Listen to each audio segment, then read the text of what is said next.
നമസ്കാരം.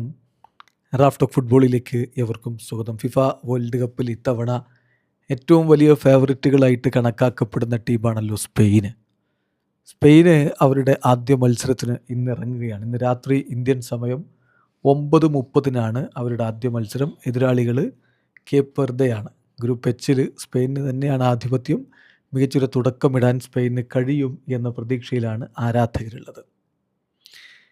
ഇപ്പോൾ കേപ്പ് വെർദയെ സംബന്ധിച്ചിടത്തോളം അവരുടെ ഒരു ഫെയറി ടൈൽ ക്വാളിഫിക്കേഷനാണിത് എന്ന് തന്നെ പറയണം.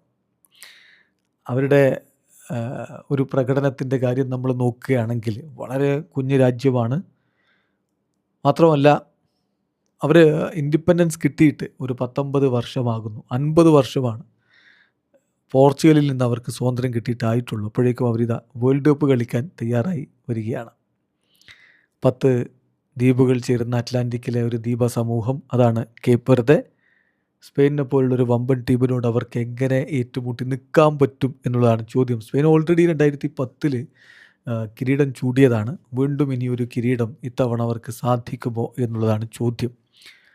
അപ്പോൾ ഇതിൽ നമ്മൾ ശ്രദ്ധിക്കേണ്ടൊരു കാര്യമെന്ന് പറയുന്നത്, കേപ്പ് വെർദയെ സംബന്ധിച്ചിടത്തോളം 6 ലക്ഷത്തിൽ താഴെയാണ് അവരുടെ ജനസംഖ്യ. വേൾഡ് കപ്പ് കളിക്കുന്ന രാജ്യങ്ങളിൽ ഏറ്റവും ചെറിയ രാജ്യങ്ങൾ നമ്മൾ കണക്കെടുക്കുമ്പോൾ അതിൽ മൂന്നാമതാണ്. 2018 ഐസ്ലൻഡ്, ഇപ്പോൾ കൊർസാവോ കഴിഞ്ഞ ദിവസം ഡെബ്യൂ നടത്തി വേൾഡ് കപ്പിൽ.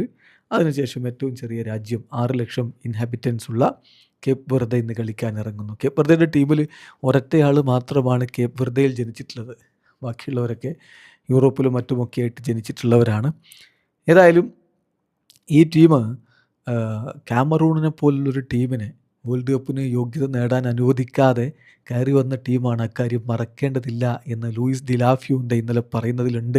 എതിരാളികളെ അവർ വേണ്ട ബഹുമാനം കൊടുത്തിട്ടാണ് ഇറങ്ങാൻ പോകുന്നത് എന്നതിൻ്റെ കൃത്യമായ വ്യക്തമായ സൂചന. ഇപ്പോൾ സ്പെയിനിൻ്റെ ആരാധകർക്ക് അറിയേണ്ട ഏറ്റവും പ്രധാനപ്പെട്ട കാര്യം, ലമീൻ യമാൽ ഈ മത്സരം കളിക്കാനുണ്ടാകുമോ എന്നുള്ളതാണ്. ഇന്നലെ കോച്ച് അതിനെക്കുറിച്ച് പ്രീ മാച്ച് പ്രസ് കോൺഫറൻസിൽ സംസാരിക്കുകയുണ്ടായി. അദ്ദേഹം പറഞ്ഞത് യമാൽ ഫിറ്റാണ്, ഡോക്ടർമാർ അങ്ങനെയാണ് പറയുന്നത്, കുറച്ച് മിനിറ്റുകളെങ്കിലും ഈ മത്സരത്തിൽ കളിക്കുമെന്ന്. അപ്പോൾ യമാൽ മടങ്ങിയെത്തും, പക്ഷേ സ്റ്റാർട്ട് ചെയ്യാനുള്ള സാധ്യത കുറവാണ്. അവർ അദ്ദേഹത്തെ സബ്സ്റ്റിറ്റ്യൂട്ട് റോളിൽ ഇറക്കും എന്നാണ് പ്രതീക്ഷിക്കുന്നത്. പിന്നെ പരിക്കിൻ്റെ പ്രശ്നങ്ങളുള്ള മറ്റ് താരങ്ങളുടെ കാര്യത്തിൽ നിക്കോ വില്യംസ്, വിക്ടർ മുനോസ്, അവർ രണ്ടുപേരും ഈ മാച്ചിന് അവൈലബിൾ ആണ്. പക്ഷേ ഇതിൽ ഇന്ന് സ്റ്റാർട്ട് ചെയ്യാനുള്ള സാധ്യത കുറവാണ് എന്ന കാര്യം കൂടി ശ്രദ്ധിക്കുക. എന്തായാലും കുറഞ്ഞ സമയമെങ്കിലും അവർക്ക് പ്ലെയിൻ ടൈം ലഭിക്കാനുള്ള സാധ്യത തള്ളിക്കളയുകയും വേണ്ട. സ്പെയിനെ സംബന്ധിച്ചിടത്തോളം പ്രധാനപ്പെട്ട താരങ്ങളെല്ലാം വളരെ മികവിലാണ് ഇപ്പോഴുള്ളത്. യുവ ടീമാണ്. അതുകൊണ്ട് തന്നെ അവരിൽ നിന്ന് നല്ലൊരു വിജയം ആരാധകർ പ്രതീക്ഷിക്കുന്നുമുണ്ട്. പൊതുവെയുള്ള ഒരു വിലയിരുത്തലും അങ്ങനെ തന്നെയാണ്. ഇപ്പോൾ ഒപ്റ്റയുടെ ഒരു കാൽക്കുലേഷൻ അനുസരിച്ച് 87.2% ഈ മത്സരം അവർ വിജയിക്കാനുള്ള സാധ്യത. അതേസമയം കേപ്പ് വെർദെക്ക് വളരെ ചെറിയ സാധ്യതയാണുള്ളത്. 4.8% അവരുടെ വിജയ സാധ്യത കണക്കാക്കിയിരിക്കുന്നത്. സമനിലയ്ക്കുള്ള സാധ്യത 8.15 കണക്കാക്കിയിരിക്കുന്നത്. ഏതായാലും ഇന്നത്തെ മത്സരം മികച്ച രൂപത്തിൽ വിജയിച്ചു കയറും സ്പെയിൻ എന്ന പ്രതീക്ഷയിൽ ആരാധകരും കാത്തിരിക്കുന്നു. വീഡിയോ അവസാനിക്കുന്നു. ഫുട്ബോൾ ലോകത്ത് കൂടുതൽ വിശേഷങ്ങളുമായി റാഫ് ടോക്സിൽ എത്താം.